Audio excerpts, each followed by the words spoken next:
Yeah, we are live. Yeah, Anshika, we can start. We are live. Okay. Hello everyone, welcome back to our next episode of Smug A.M.A sessions. Previously we had Satyanand where we talked about freelancing and solopreneur stuffs. This time we have a co-founder of MaPani, which is associated with conservation of water with product basis, if I'm not wrong.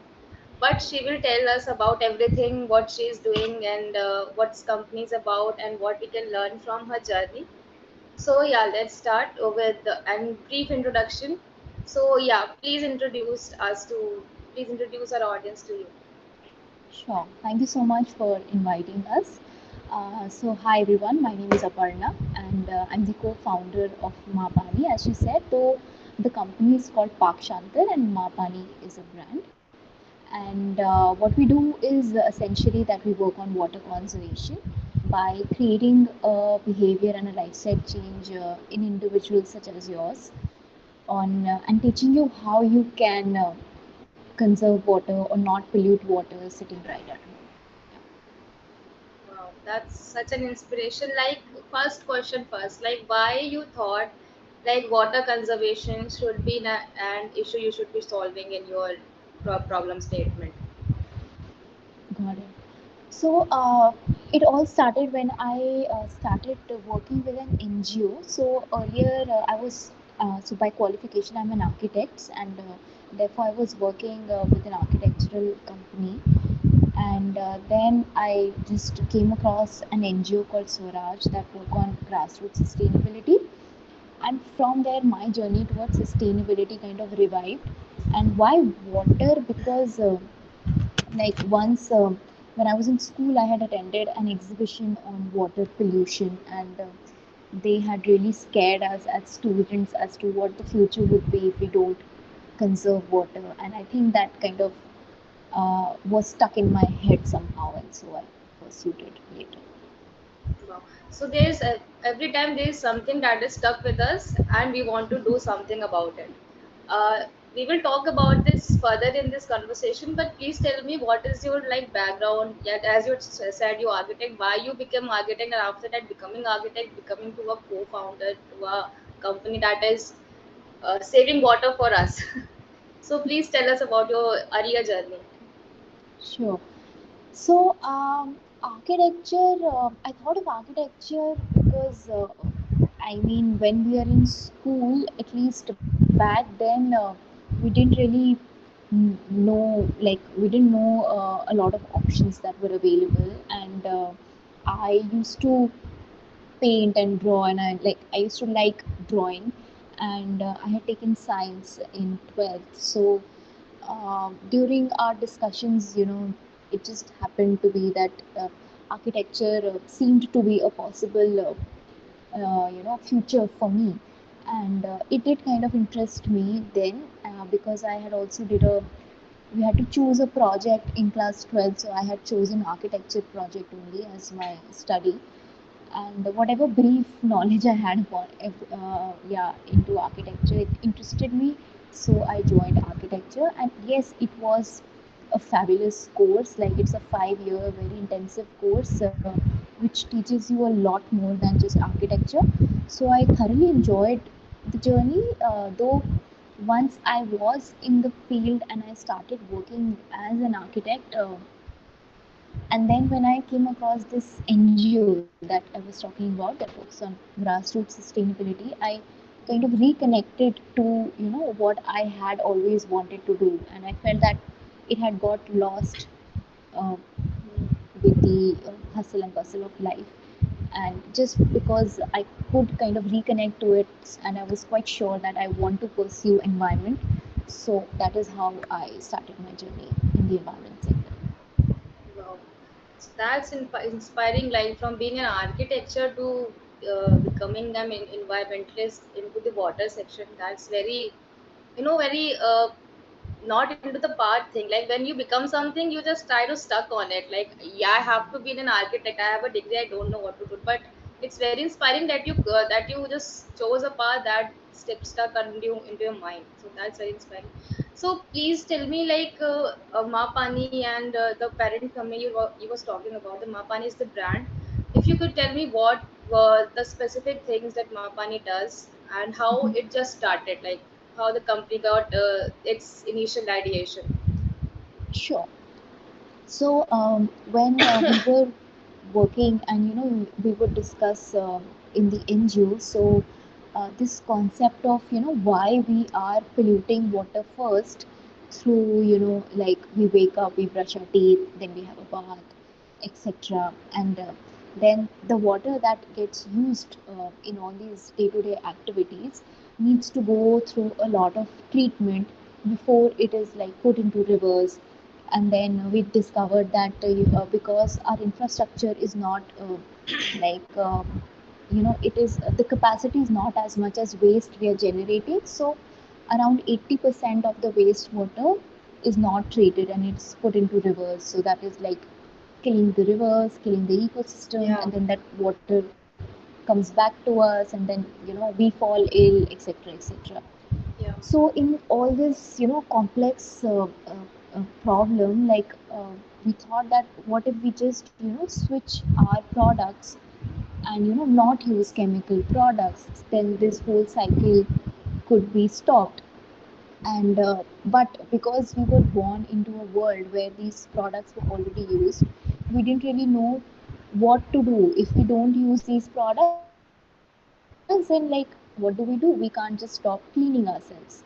And that is when we got the idea of simply asking our parents and grandparents, because they thrived in a time when these products did not even exist.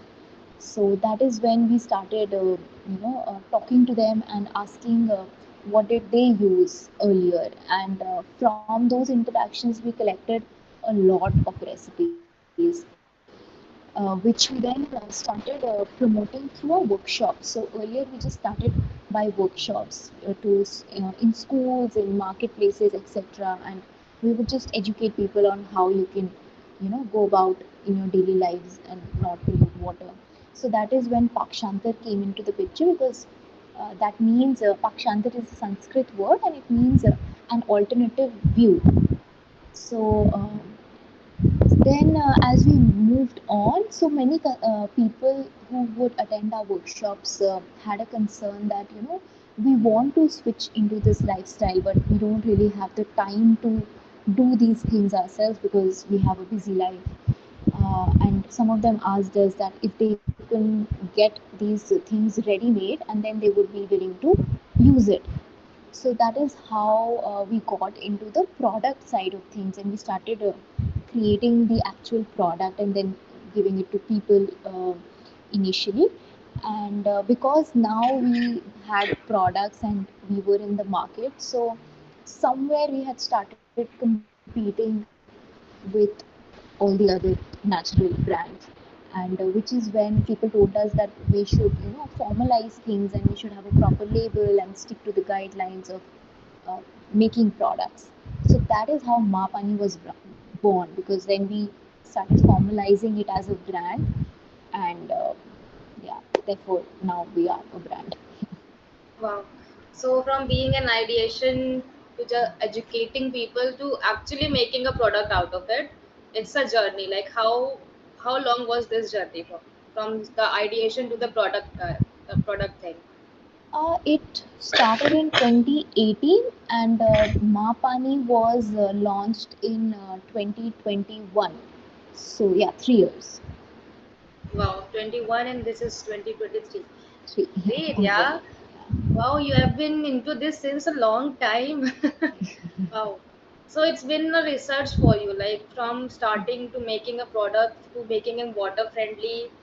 So how did the research go? Did you research about the product and everything? Like you have a team or everything, or it was just you? So we are like three co-founders, and we all are architects turned into environmentalists. So we did the research, and then we also had interns on and off who helped us with the research. So One was the primary research that we did with our parents and grandparents. Then we did a secondary research where we also started studying Ayurveda, because these products are kind of linked to Ayurveda in terms of Yeah. which ingredient suits which skin Yeah. type, which body type, etc., etc. So we studied the body types uh, and all of that through Ayurveda. Then we also got them tested, because now, since we were a formal brand, these products had to be tested. So these products are also clinically tested as per the FDA standards, which are required for our cosmetics, and also as per Ayush standards, which is a requirement for such Ayurvedic or natural products. And because our core is environment, so we also got the soil tested after mixing all these products in soil, just to be sure that what we are saying is not just our thought, but it is actually validated through the testing as well. That's great. Like you have the certification and the background from Ayurveda. Let's just cut into the technological part to this inner theory. I'm little bit guessing that you are very much inclined towards the history of Indian origin, like our Ayurveda. You said like Sanskrit word you took for the company name. So please tell this about, like, are you from like a background where these things are culturally involved in you, or it's just happened? Okay, so this also happened after I started working with the NGO called Swaraj. So if you like search about Swaraj, so it is written with a five, and that five denotes the five components of culture, which is dialects, that is language, diets, which is food, then dresses, the clothing that we have, then dwellings, which is architecture, and dances and songs, that is music. So in that NGO, what we work on is that how these five elements of any place are born from the local climate of that place, and how they are therefore inherently sustainable. But if you change any of these components, that then it also has an impact on the climate. So because I had started, researching about the local climate and the local culture.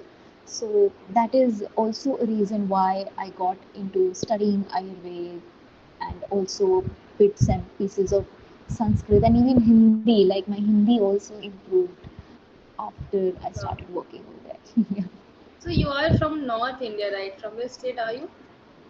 I belong to Lucknow, which comes in Uttar Pradesh. I belong to Lucknow. I'm also from Lucknow, from Uttar Pradesh. Like I literally live Oh, there. wow. I'm in Lucknow right now. Oh, I'm in Lucknow too right now. That's a great coincidence.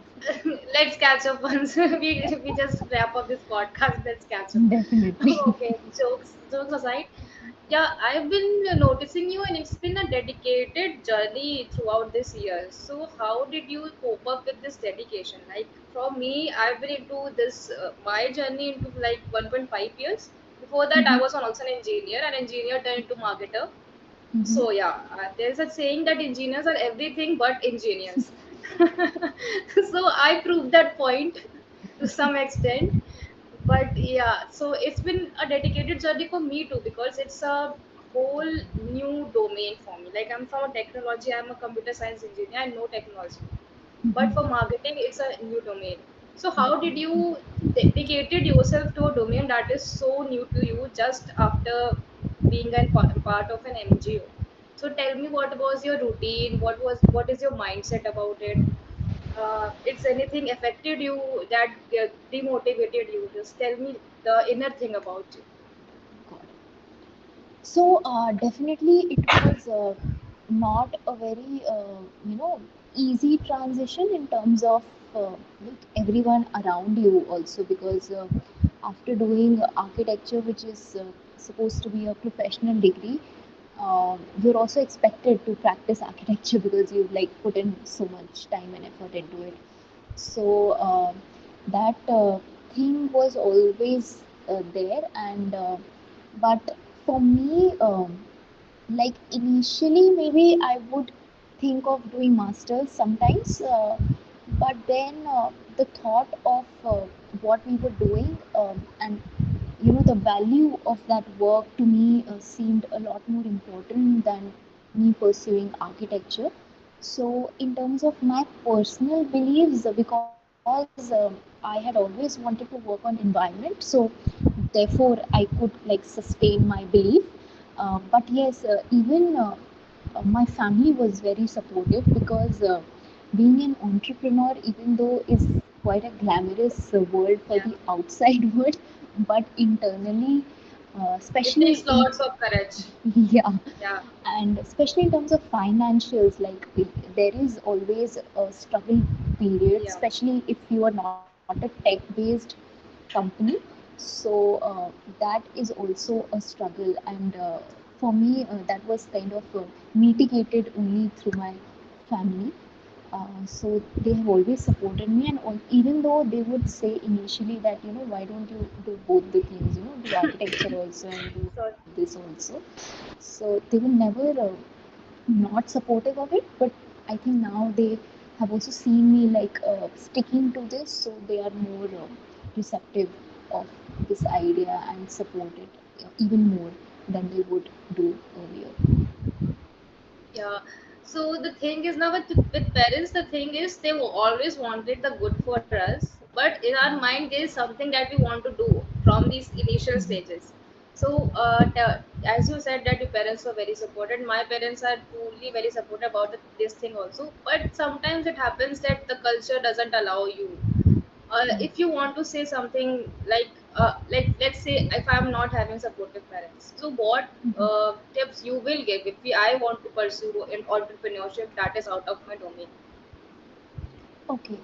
So, first, I would always suggest that whatever domain you are choosing, like for your entrepreneurship, you may do a brief study about that, and just to understand if that is of your area of interest, because being really passionate about that area sometimes is very important, especially in the struggle period, because apart from passion you don't really have anything to fall back on when you are struggling for it. So if you're passionate about it, then you will definitely move forward. So just knowing the domain that you are stepping in could be one thing. And the second is sometimes for people just doing something on their own is a passion in its own regard, and that is sufficient. So then you just learn ongoingly, and even whatever study or preliminary research you do in the earlier times, you will definitely would need to keep learning on the way. So entrepreneurship is Yeah. something that you cannot just know uh, like before doing it. So while you are doing it, there is always new learnings and new challenges, and you need to just keep steering your way forward. Yeah, that's the truth, I guess. Every entrepreneur founder goes through this, like a phase of self doubt, a phase of not, it's not worth it. Everything that's the thing. I can feel that because I have some experience regarding that also. But yeah, let's come back to your company and let's talk about what are your thoughts about the next 5 years for MaPani. Right. So as of now, our basic aim is to spread the awareness as much as possible, and so definitely our customers are people say above 25 years, but the awareness part we also want to spread in students and at the school level, because also because of my personal like experience, and also in general also we've heard that uh, kids are more receptive to new ideas, and as you also said, if something gets stuck in a child's mind, then it will stay for a long time. So we are planning to reach out to schools, etc., to build it maybe in some way into the curriculum, and just see how we can spread that awareness. And in terms of our actual customers, we are planning to build a more robust online presence, because as you were just discussing before the session started, that the younger generations that are coming now are very comfortable with the online world, and even all the purchases that happen are on the internet, through the internet, and therefore to have a robust online presence is very important in today's world, especially for the target audience that we have in mind. And then for the niche segment, we are also planning to present this idea in terms of how it is not just for the environment, but it is now also a luxury for people like us, because our health and our well-being has taken a back seat. So just having something good for your body and which also does not harm you is something very important. So we are actually, all three aspects would cover awareness majorly. So our main aim for at least 2 3 years, if not five, is to spread as much awareness about this concept, because right now it is so new for people that it is sometimes a challenge for them to accept these products. Yeah. Yeah, I I would love to add one point about it. Like you said that you want to reach out to younger people, students. Mm-hmm. So there's a term called Gen Zs. Gen Zs are born after 2000, 2001, and I'm one of them. So what I can suggest you about myself is, Mm-hmm. we love social media. We love Instagram, Okay. Twitter, LinkedIn, Reddit, everything. But if you want to reach out to us, you need Mm-hmm. to have a creative way. And we are Okay. very much open to environment. Like we are very much open to Okay. it. We don't. But there are majority of people that don't give a damn about this. But Mm-hmm. majorly the Gen Zs are very much particular about their health and the environment health. So Wow, जैसे that's मैं a भी रही हूँ. great insight. So as I have been into this space, so I can tell you this. So the thing that happened. For sharing that. Just a minute. Just a minute. There's something, a glitch. Sorry, sorry. No, no problem. Yeah, so where was I? So the insight is, I wanted to tell you that we are very particular about that health, and skin is one of them. And girls right now are mad about their skincare. Like their skincare, evening skincare, night skincare, whatnot. So we love to have, if you will just go into this awareness thing on the social media sites and onto the Mm-hmm. college, the thing will help you. The second point I wanted to suggest, it's just my opinion. Like I Yeah, yeah, had this is studied. perfect. Thank you so much. Yeah. Yeah, so I recently had learned about a study where the person was saying that the girls consume 1 kg of chemicals through makeup, because our skin are so susceptible to Right. makeup that is absorbs. So when Yes. I tell about my experiences, I have zero makeup policy. Like I don't do any makeup, no, just lipstick and then liner if needed. Otherwise, Mm-hmm. my mom, as you said, Ayurveda, she follows Ayurveda, and she Mm-hmm. makes and which from the kitchen itself and makes the Wow. stuffs, and we apply that. And God grace, it's been working fine. So Mm-hmm. people do this. Like I have some girlfriends that really do this. So if you are talking Wow. about awareness, there is Mm-hmm. awareness in the market, but Okay. not on the Okay. level that you want to reach, right? So Right. there's no Right. Right. Instagram pages telling that, yeah, please use this. This is water friendly. So if you use the Instagram and Twitter well, you can just Mm-hmm. reach to next level, because your product is amazing. Like when I learned about it, like you are saving water, Mm-hmm. it's really amazing, and it's skin friendly also. It's saving water. What not? It's not doing. So yeah, that was my suggestion. Thank you I so hope you much. have liked it. Yes, yes, definitely. And since you brought this up, so we do have an Instagram page by the name MaPani only, MaPani. And I would also maybe invite you to have a look at the page, and then also give us, suggestions as to how we can improve the page to suit uh, the, the Gen Z's Yeah, requirements. I think that would be yeah. amazing. I will tell you sure. We and Diksha will, of course, assess with you. Okay, coming back to the topic. Yeah, I am the host here. You are the guest. You have to tell the answers. So, my next question would be like, what challenges you got in the period of this whole time when you were just building the product and everything? And did you just find the product market fit in the first, initial stages, or like it took your time? I do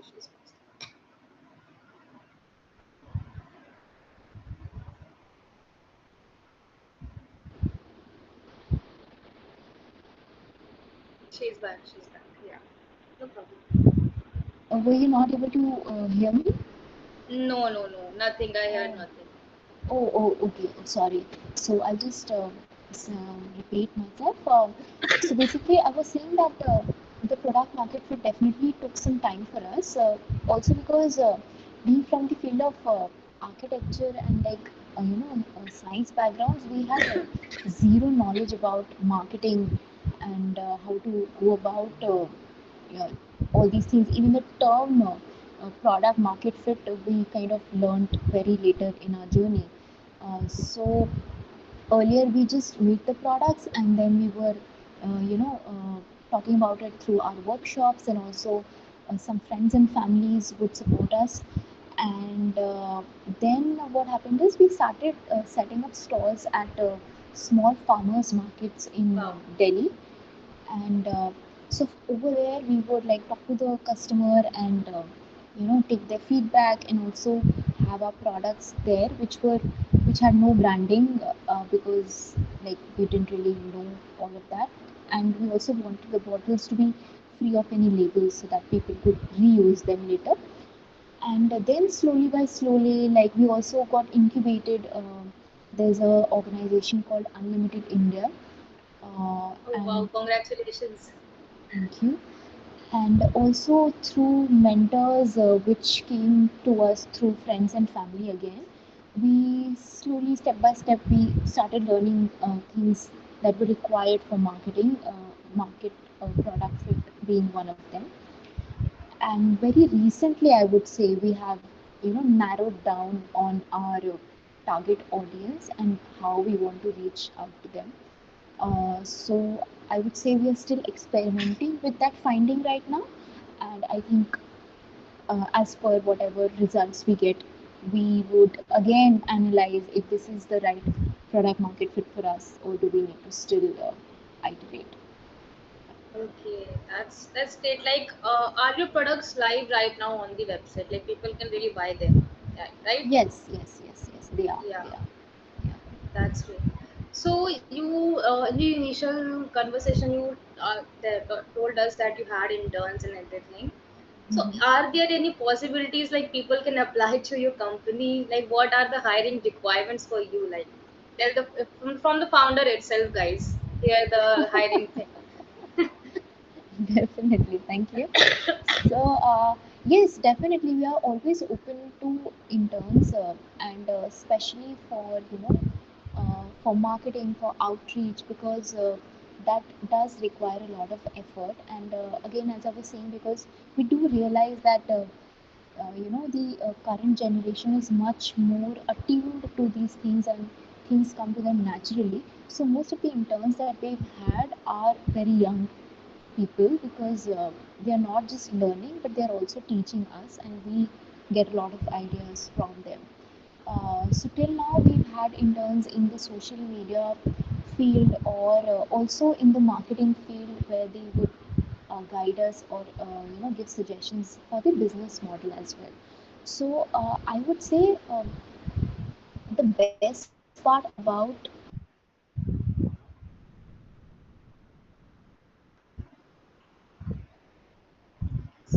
I guess we lost her again.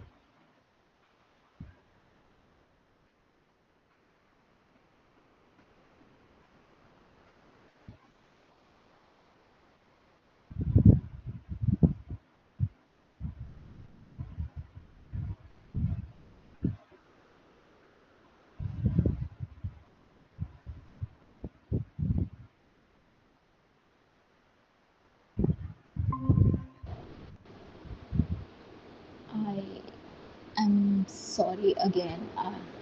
Hi, I'm sorry No again. I problem. don't know what's happening. Oh, it Yeah, must be network issue. No problem. Yeah, you were saying yeah. something about About hiring. yes. So basically, we are open to interns, I was saying, and the best thing about entrepreneurship is that there is scope for everything. So we are not just looking for one type of background because you could be from marketing, you could be from research, you could be from like uh, anything like Jack of cinema. all trades in something.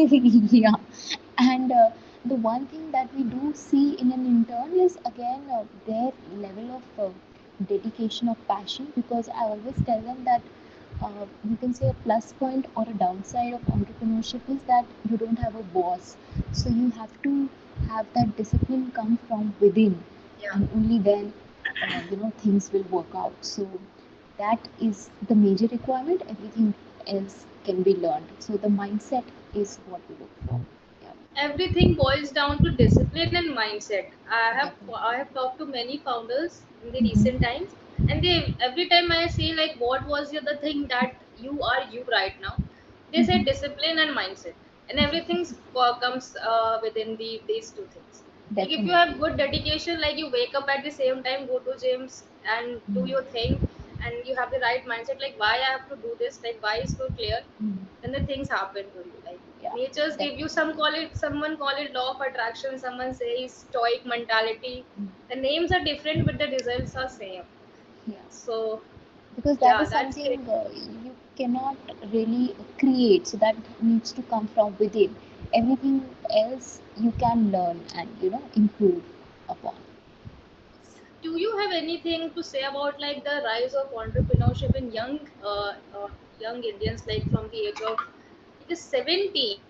Because I'm seeing on YouTube like people saying I'm 21 and I'm a crorepati. I really don't believe that, because there is something that they're hiding. Because being a crorepati is just not one thing. Like you have to have a recurring 1 crore every year. Hmm, hmm, So hmm. believe in some of the entrepreneurs that are really struggling from their 16s and 15s. So now they are 21 and they are having that recurring 1 crore.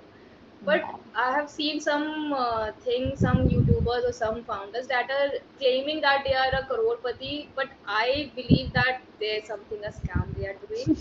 I should not be saying that, but it's the truth right now, because I am telling from my perspective, people from my age are so much desperate to be a crorepati before 25.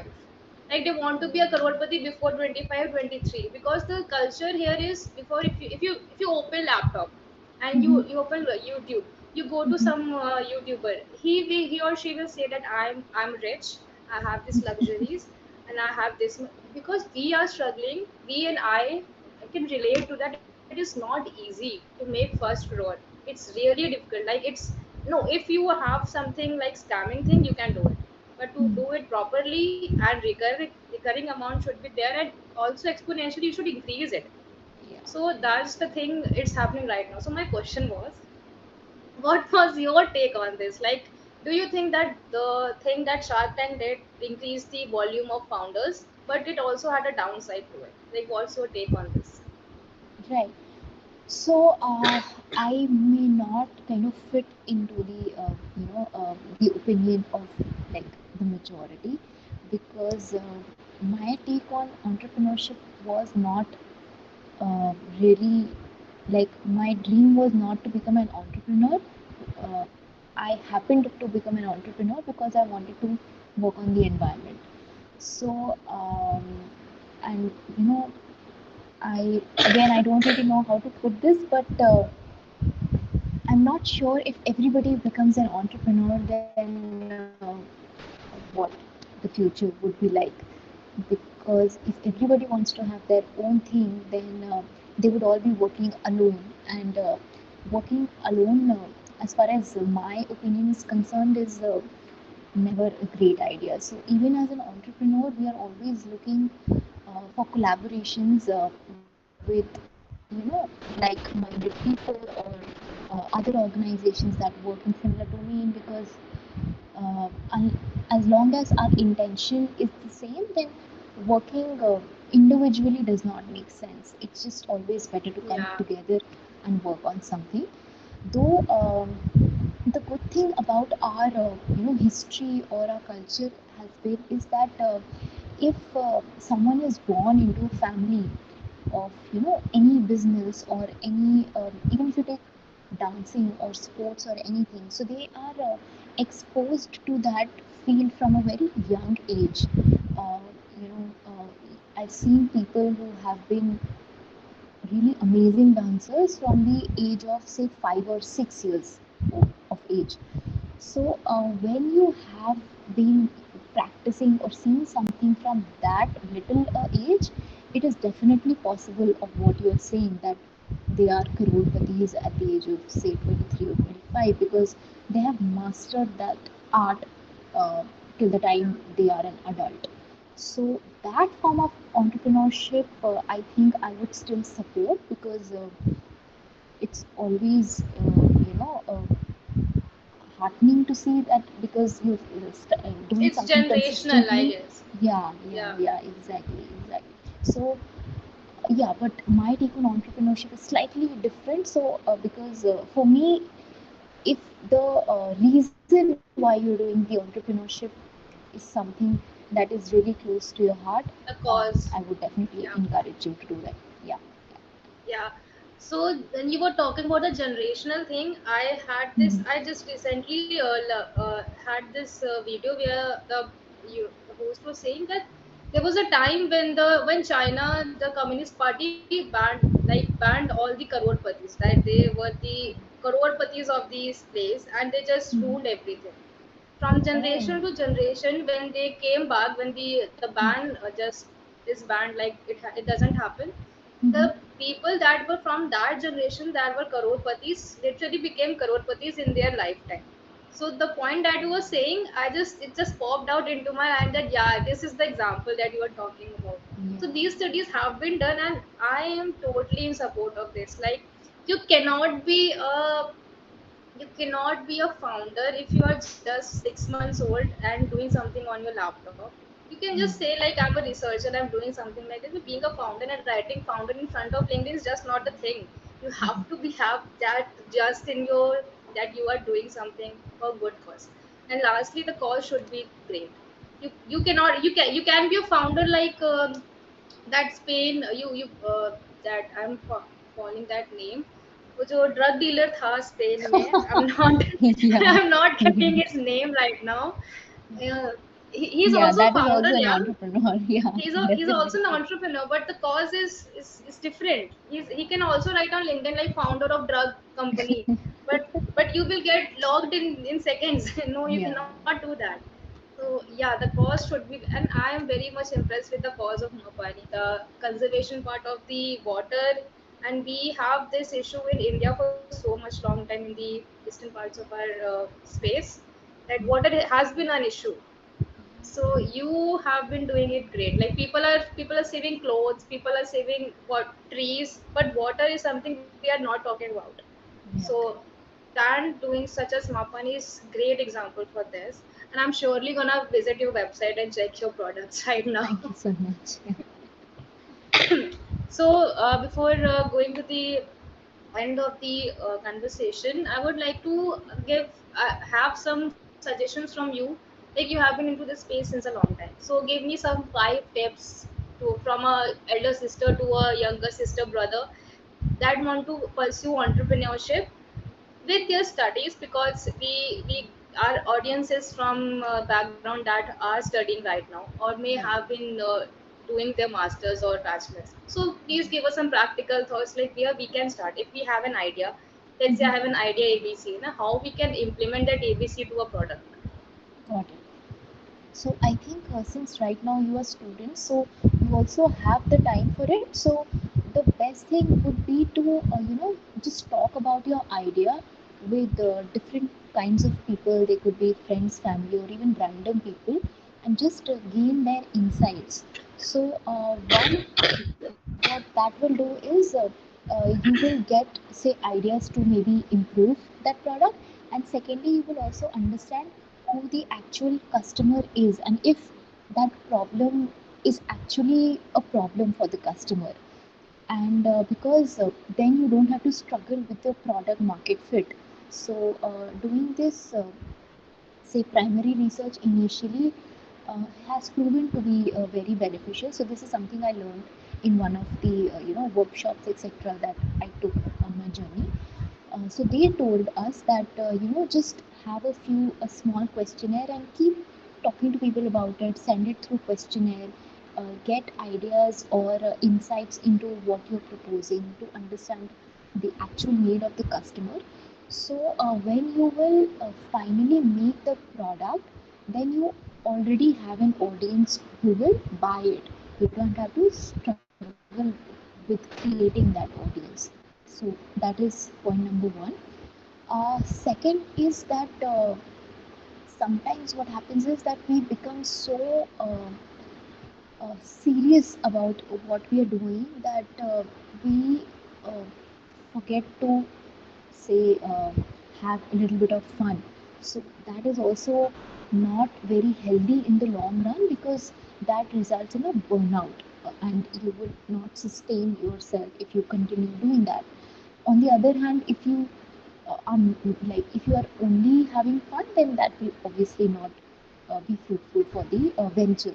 So to get a balance of both, I think is very important, and also very difficult, because when you're in the phase of working, then you are like completely working, and then when you like take a break, then you sometimes forget for days that you need to do something.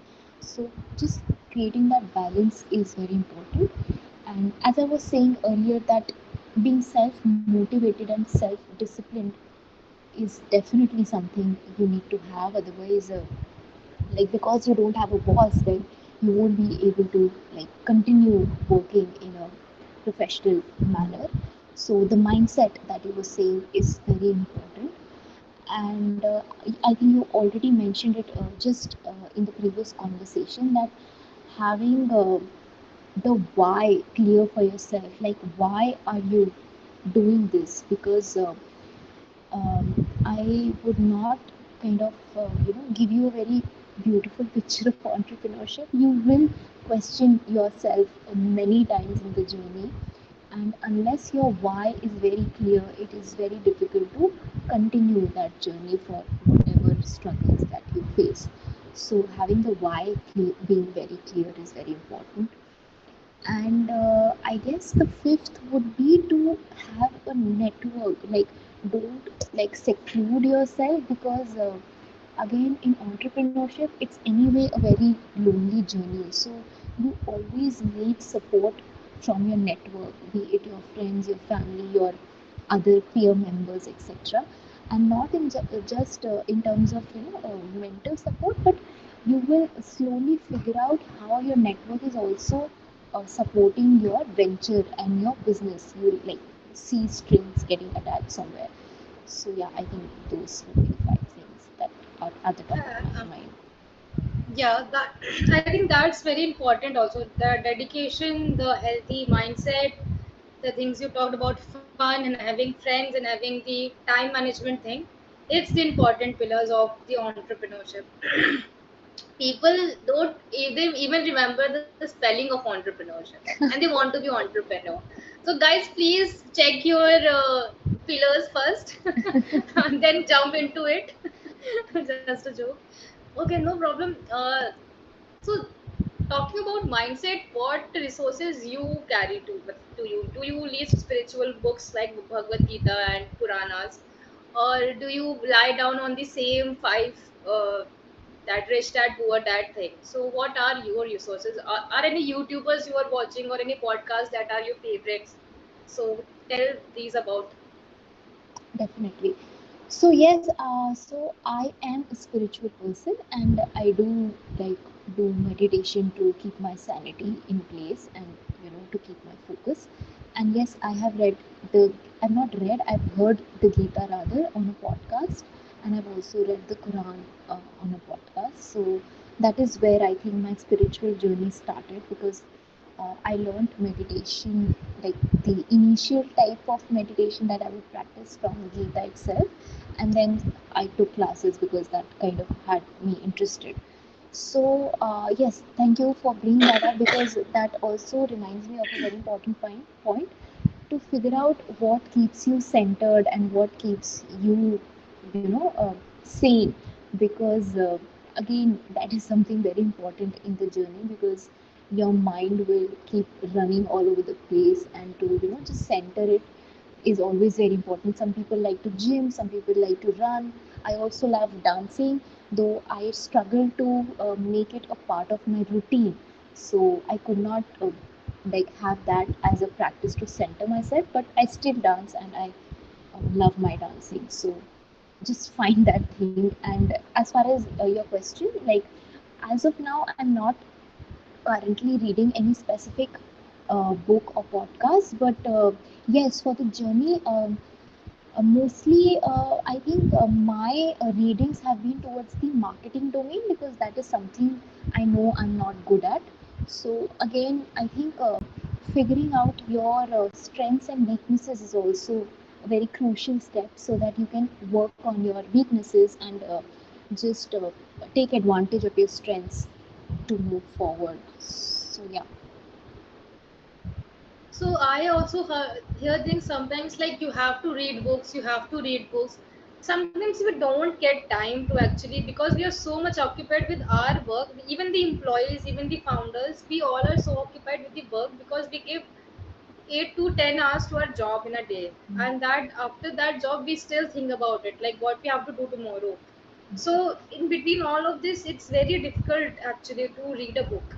And you will not believe, I have this much of books and I haven't read any of them. Yes. any I just give myself challenge कि आज ये 10 पन्ने खत्म करने ही करने हैं. And I get some work and I just postpone it because it's not a priority, because our priority is to do something better for our thing. And talking about your marketing stuff, I also agree on this, because instead of reading Rich Dad Poor Dad right now, if we learn about marketing right now, that would be more beneficial for us. So first, I think priority comes into hand. So yeah, that's very nice that you shared about it. That we are in the common path. Even founders fail to read book every day. They don't have a book in their hand every time. Like we have this Yes. mindset now.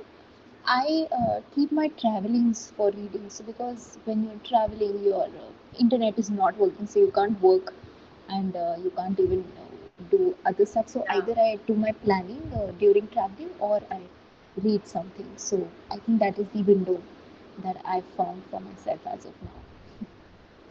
That's the catch, guys. That's the catch. Okay, so fun question. What do you do when you do nothing?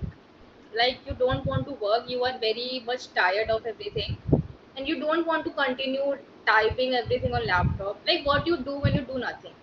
Party, or you do yoga, or you do dance? What do you do? Okay. So yoga is a part of my routine, so I would not put it in when I'm doing nothing. Dance. Sorry, Sorry, yes. you want water? Like, are you okay? No, no, no. It's fine. It's fine. Okay. So yes, dancing could be one. So like sometimes when I have time, I would really love to dance. So I also recently took these days these classes are getting very famous, right? Where the choreographers have a set Zumba choreography. classes. Not Yeah. Zumba, but yeah, somewhat, Dance yeah, classes. dance classes, yeah. So I recently took that. So maybe dancing. Then second is if again I have some free time, then I catch up with my friends at times and also may visit some family members. So just meeting people, maybe I would say.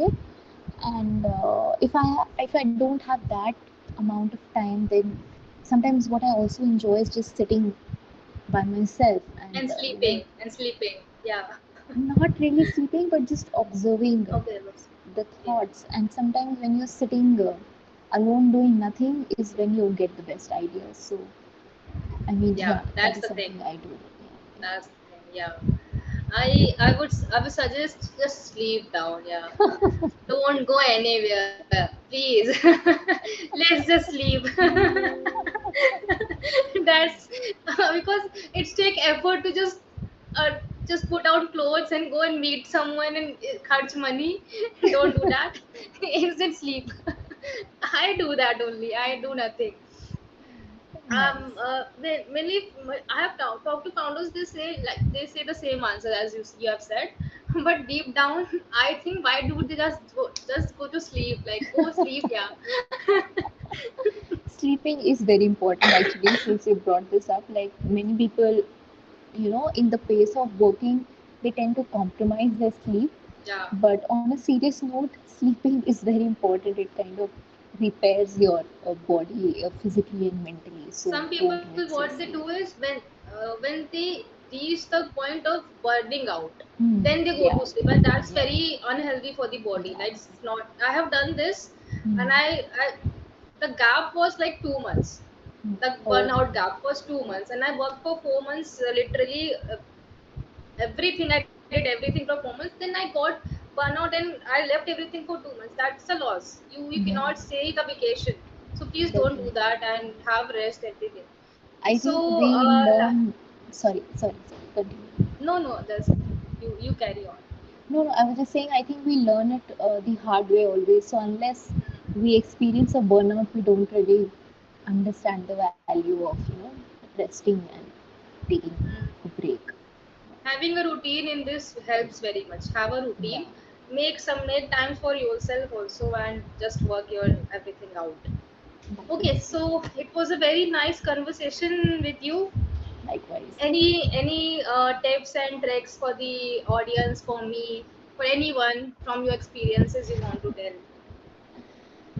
Bro, I think like for you people, you're doing a great job. I mean, you, as you were mentioning, you are also like just out of college, and I am really happy to see all of you doing this wonderful job. And for the audience, I think I have given enough gyan, I think.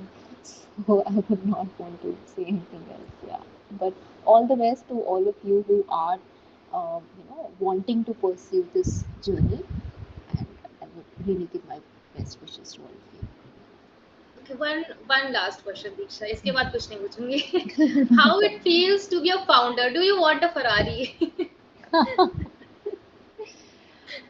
For myself, not right now. So again, I think it depends from person to person. So my like obviously, I'm not saying I don't want to earn money. Earning money is also very important, which is also something I've learned through my journey in entrepreneurship. That unless you have money, you cannot grow as a business. So to have that clear for yourself is very important. But maybe not a Ferrari for now, because uh, yeah, I mean it is just not in my wish list. But yes, I do want to have and earn decent money to sustain myself comfortably and also to grow the venture. Your mindset is very awesome. Like, your 80% is of the environmentalist. Like, I want to do this, save water, and then the 20% is, yeah, I also want to live. Yeah, I also want to have my money. But people have just opposite. As they want to have own a Ferrari, and after that they will think. Like Zomato, the co-founder, Hmm. he always buys a sports car whenever he gets a funding. There's a study on him. Wow. I read that, and I Oh. said, what the hell, you are not even in the profits right now. How can you do this to Zomato? You are charging 200 delivery. It's not worth it. Yeah. So that's the thing. That's the mindset I was telling about. It's very fun talking to you, Aparna. I'm so happy to Likewise. connect Thank you with so you. much for this. Yes. Yeah, Thank you. I'm always be willing to connect with you, as Definitely. a elder sister, to have some suggestions from you. And yeah, Definitely. thank you for being on Smug Walk, AMA. Thank you. Thank you for having me. And I would love to stay connected with all of you as well. And also gain insights from you for the Gen Z.